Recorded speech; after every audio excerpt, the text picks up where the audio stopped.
abangan mo doon, ilang araw para sa isa. Tapos sa gabi, shake lang. Tatlong flavor ang shake. Berry, chocolate, saka vanilla. Yung tatlo na yun. Rosan, pwede ba inumin ito Bawat niyan? isa. Pwede pa yan. Baka nainitan na eh. Bawat araw. Isang flavor para hindi mag... Paano mga iPad ko? Tapos may timing siya sa pag-blend.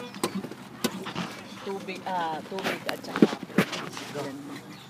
Susunod, ilagay mo yung 2 scoop. Susunod, in 3 minutes naman na pag-ikot niya, lagay mo yung yelo. Hi. Wow! So sa taba mo na ganyan. You're good. Tapos, yun ang blender.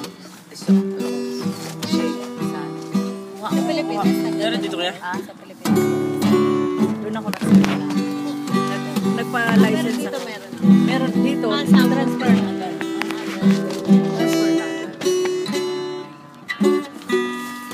So ako bumili kami kahapon ng product na worth 500. Ang nag-order si Brother Raymond, si Brother Ren. Transfer lang. Sinamain, alat. So, ang madideliveran ko pa lang